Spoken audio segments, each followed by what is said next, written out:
Bonsoir les amis, j'espère que vous allez bien.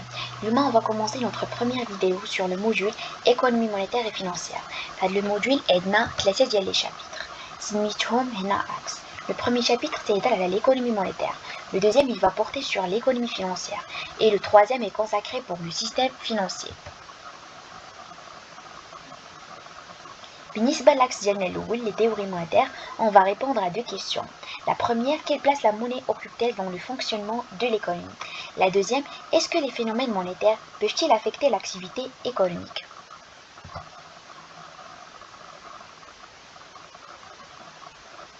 Qui dit théorie, dit courant de pensée. On peut distinguer trois courants de pensée. Le premier courant, c'est le courant classique. Il est apparu chez les préclassiques. Ensuite, il est développé par les classiques. Et enfin, modernisé par le néoclassique. Le deuxième courant, c'est le courant keynésien. Le courant keynésien, j'ai bien les motifs. Le motif, il voit le motif de transaction. C'est un motif, c'est un motif de précaution. ثالث motif, هو un motif de spéculation.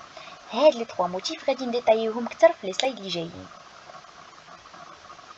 Pour le courant monétariste, غادي نهضروا premièrement على le revenu permanent. Deuxièmement, غنهضروا على le rendement des actifs financiers mesuré par le taux d'intérêt. Et troisièmement, elle a le niveau général des prix. Pour les classiques, la notion de monnaie est apparue en premier lieu chez les préclassiques. Juste les économistes les développent au le courant, Ken Jean Boudin et David Hume. بالنسبة les classiques, les préclassiques, ils ont repris et développé la théorie. Trois principaux économistes كانوا فيها. Jean-Baptiste Say, John Stuart Mill et Fisher. Après les classiques, ben lié les néoclassiques, qui font deux économistes, Alfred Marshall et Arthur Cecil Pigot.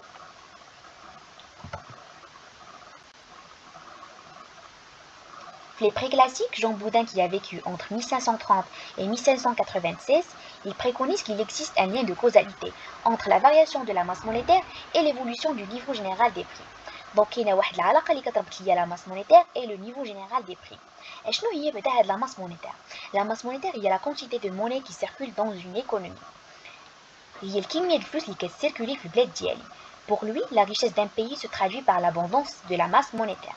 إلا كانت عندنا الفلوس بزاف تدور في البلاد كيعني بلي راه ان بيي ريش. En contrepartie, Hume il assimile la monnaie à un lubrifiant qui facilite le commerce et affirme son opposition avec le courant mercantilisme qui voyait de la monnaie un signe de richesse. بالنسبة لي la richesse d'un pays هما les hommes et les marchandises اللي كاينين au sein de cette économie. Ce qui va causer la rupture avec les mercantilismes.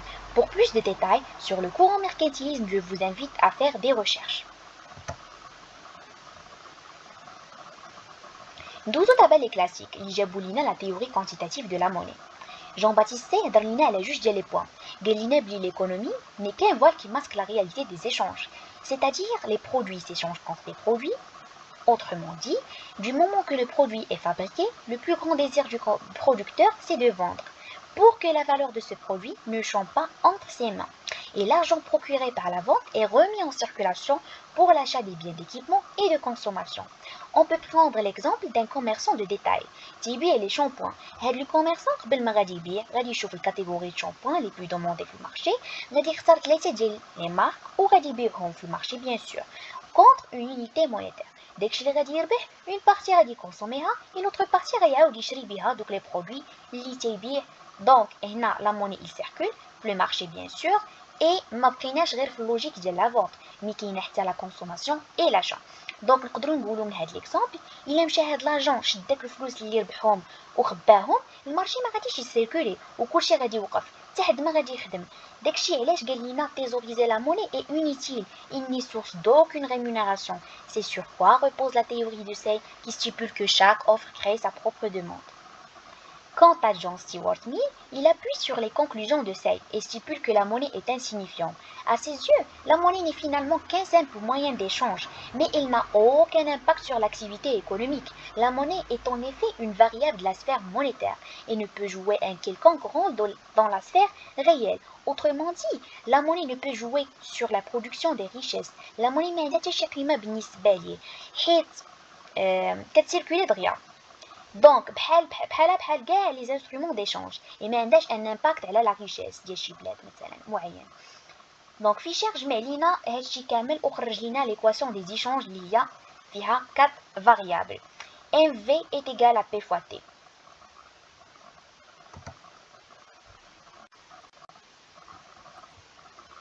Donc M c'est quoi? M c'est la masse monétaire. V c'est la vitesse de circulation de la monnaie. O il y a le nombre d'unités, qu'une monétaire change de main. Le P c'est le niveau général des prix. Le T c'est le volume de transaction. Le M fois V c'est l'offre de la monnaie. Le P fois T c'est la demande de la monnaie.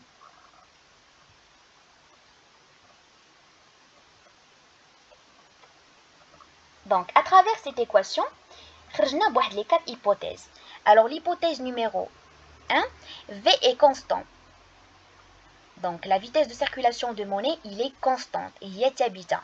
Puisqu'il est lié au développement de chaque pays. Au niveau du développement de chaque pays. Deuxième hypothèse, il y a l'économie en situation de plein emploi.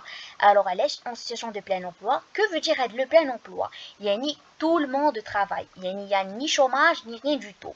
Il y a juste l'augmentation des investissements et tout le monde travaille. L'hypothèse numéro 3, c'est que l'offre de monnaie est exogène. Il est exogène puisqu'il est maîtrisé par les autorités monétaires.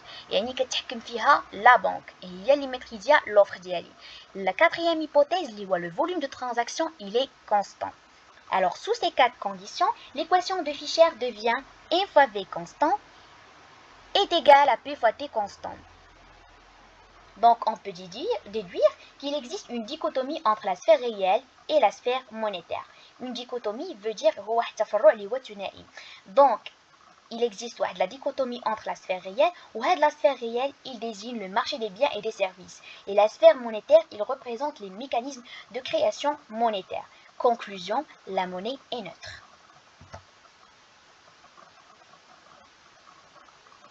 بالنسبة للnéoclassique, les deux économistes Alfred Marshall et Arthur Cecil Pigot, ils ont traité la problématique qui repose sur la question quelles sont les raisons qui poussent les agents économiques à détenir la monnaie. Une autre façon, علاش هاد les agents économiques غادي يختاروا باش يحتفظوا ليا بديك la monnaie. باش يشرحوا لنا اكثر هاد la problématique, جابوا لنا une théorie qui repose sur 4 variables. MD est égal à AK fois Y fois P. Alors le MD c'est la demande de monnaie. Le K c'est la propension des agents économiques à conserver. Y c'est le revenu réel. Le P c'est le niveau général des prix. Notez bien que MD sur P, il représente l'encaisse réelle désirée. Dans l'équation, on a 4 raisons qui poussent les agents économiques à détenir la monnaie. Le premier point, ou la demande de monnaie. Il est demandé pour un motif de transaction. Le motif de transaction, il désigne l'échange et un motif de prévention contre le risque d'un marché. Le deuxième point, les agents économiques, ils préfèrent conserver une partie de leur revenu sous forme d'actifs liquides. Qui mettent un boulot le jargon les agents liquides. les risques, Troisième point, la demande de monnaie dépend de 3 facteurs. Premièrement, c'est une fonction croissante du revenu réel, c'est une fonction croissante du niveau général des prix et c'est une fonction croissante de la vitesse de circulation de la monnaie. Le quatrième point, la demande de monnaie est supposée inélastique au taux d'intérêt. Qui dit inélastique dit qu'il est négativement lié au taux d'intérêt. Pourquoi? Tout simplement car lorsque le taux d'intérêt est bas, les individus et les entreprises ne souhaitent pas placer leur argent en achetant les bons de trésor et ils préfèrent garder l'encaisse liquide. D'abord, c'est les keynesiens. Il a été fondé par John Maynard Keynes. Le courant qui critique il y a les autres courants les déso. À quel point la critique de Keynes, de la loi des débouchés de seuil, qui stipule que chaque offre crée sa propre demande. Pour lui, c'est la demande qui crée l'offre, pour plutôt agir sur les quantités produites et laisser les prix rigides à court terme. Donc le marché ne conduit pas toujours à l'optimum économique, qui représente le niveau de production vendu pour lequel le profit total est au maximum. La sphère réelle et la sphère monétaire sont intimement liées par le taux d'intérêt. Keynes a critiqué l'État gendarme qui avait une seule mission, c'est de fournir la sécurité, et il défend l'intervention de l'État. Pour lui, l'État doit impérativement relancer la demande par les dépenses publiques en cas de récession pour que l'économie puisse retrouver son équilibre.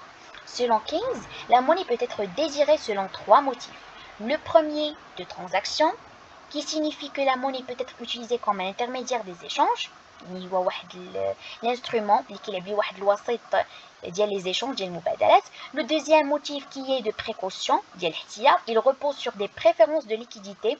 Le fait d'avoir des encaisses liquides procure un sentiment de sécurité. يعني مثلا الا كان عندي واحد les encaisses واحد la liquidité راه كيمكن لي انني يعطيني واحد لو سونتيمون ديال la sécurité, الاحساس بالامان. Troisième motif, c'est le motif de spéculation. La spéculation désigne une anticipation, soit à la hausse, soit à la baisse du taux d'intérêt. On peut prendre l'exemple d'un étudiant qui prépare 2 modules et préconise que l'un des modules sera mis en rattrapage. واحد غادي يتفاليدا وواحد لا. Comme ils peuvent se valider les deux. Maintenant, j'ai le principe d'anticipation et on applique le taux d'intérêt. Donc, il existe une relation inverse entre le cours d'un titre et le taux d'intérêt. La relation inverse ni جاتنا فاش تياخد لينا le taux d'intérêt deux extrémités, le maximum et le minimum. فاش تيكون en maximum تتكون عندنا une baisse du taux d'intérêt. إلا كانت عندنا la baisse, le cours du titre غادي يطيح, donc حنا تنشريو دوك les titres. ou le sens inverse, ملي تيكون عندنا مثلا le taux d'intérêt en minimum كتكون عندي une hausse le taux d'intérêt il y a l'extrémité en minimum كتكون عندي une hausse du taux d'intérêt وهنا الناس كيهربوا من l'achat ديال les titres و تيبريفيرو انهم يخبيو فلوسهم وهنا تنطيحوا في trappe à liquidité. L'équation de demande selon les trois motifs, L est égale à L1 facteur de Y plus L2 facteur de I. Alors L1 veut dire c'est la demande de monnaie pour un motif de transaction et de précaution. Y signifie le revenu réel. L2 c'est la demande de monnaie pour un motif de spéculation. Le I c'est le taux d'intérêt. Il dépend du taux d'intérêt.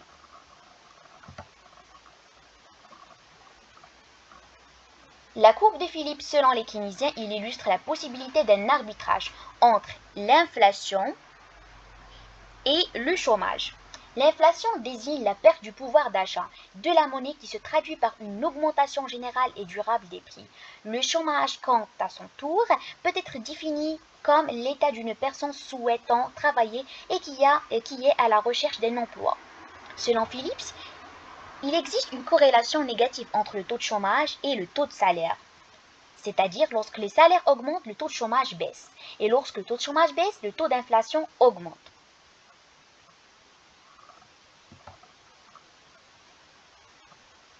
Finalement, on s'est arrivé au dernier courant de pensée, qui est celui des monétaristes. Le principal fondateur de ce courant est Milton Friedman. Contrairement à Keynes, il s'oppose à l'interventionnisme de l'État.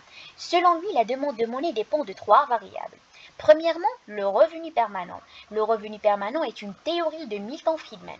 Dans sa forme la plus simple, la théorie énonce que les choix effectués par les consommateurs sont dictés, non pas par leur revenu effectif actuel, mais par leur estimation de revenus à long terme, qui intègre les revenus passés, présents et à venir.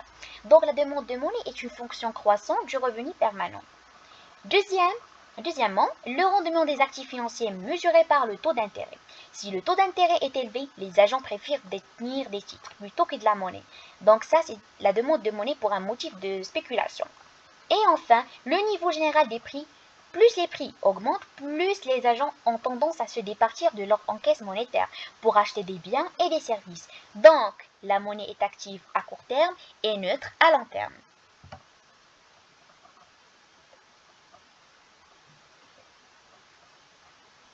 Pour les monétarismes, la demande de monnaie dépend de leur revenu permanent. Notre vidéo est arrivée à ses fins. Je vous remercie pour votre intérêt. Si vous avez des questions ou des remarques, n'hésitez pas à les mentionner en commentaire. Sur ceci, je vous donne rendez-vous au prochain chapitre.